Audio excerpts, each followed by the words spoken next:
Bonjour.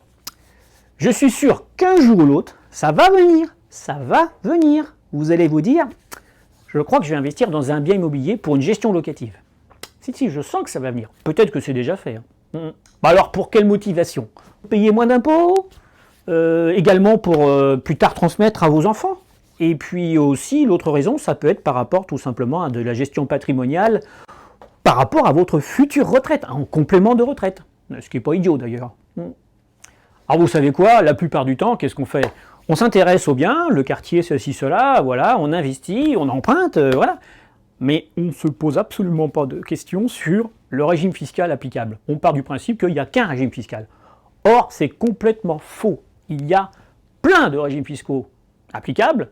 Maintenant, ça va dépendre de vous, d'abord, et de vos connaissances.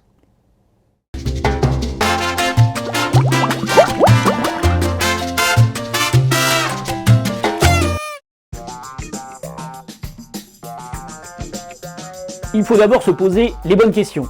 Il y en a 4. D'abord, la nature du bien. Est-ce que c'est un appartement? Est-ce que c'est plutôt une maison? Ou une grande maison ou une petite maison? Ensuite, est-ce que c'est un bien nu ou un bien meublé? Ben oui, parce que quand c'est une grande maison, souvent c'est difficile de la louer meublée. Par contre, un studio, c'est très courant. Et enfin, quelle est la destination de ce bien? Est-ce que c'est pour de l'habitation? Est-ce que c'est pour un commerce? Ou est-ce que c'est pour des bureaux? C'est pas pareil.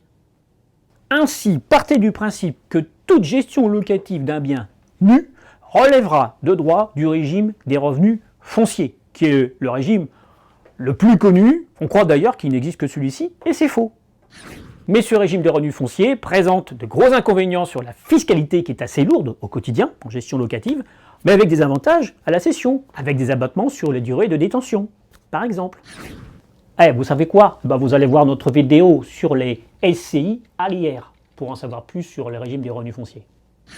Tenez, si vous voulez investir dans une Pinel, le fameux Pinel, le dispositif fiscal Pinel attractif, on a fait d'ailleurs là-dessus aussi une vidéo, eh bien, cet investissement type Pinel relève du revenu foncier, car c'est de la location nue, obligatoirement.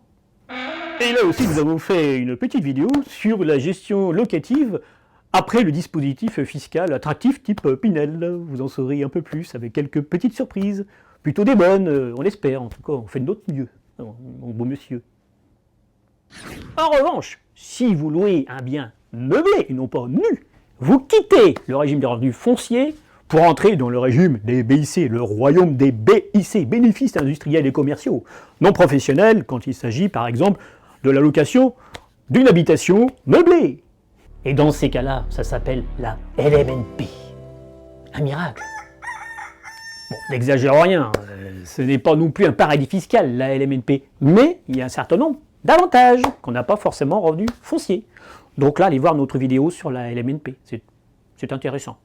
Et si vous étiez dans le cas d'une gestion locative meublée de bureau, ça s'appelle de la location équipée, qui relève du BIC, mais qui peut basculer du non professionnel au professionnel. Donc BIC professionnel avec, encore une fois, un certain nombre d'avantages fiscaux, mais aussi sociaux. Également, vous avez entendu parler des SCI. Sachez que les SCI, sociétés civiles immobilières, ne vont pas obligatoirement définir le régime fiscal. D'ailleurs, une SCI peut être à l'IR, mais aussi vous pouvez opter à l'IS. Nous avons des vidéos pour cela. Aussi, nous avons fait une vidéo consacrée aux solutions face à la fiscalité immobilière.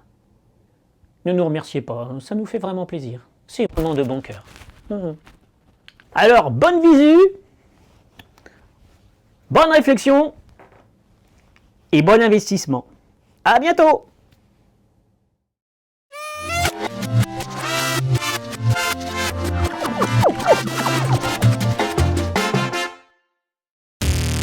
Bonjour jeune entrepreneur, tu veux investir dans un bien immobilier?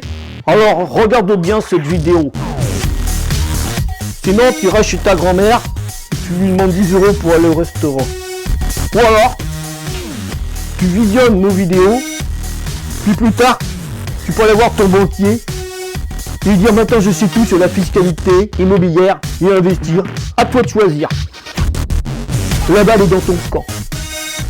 Ciao.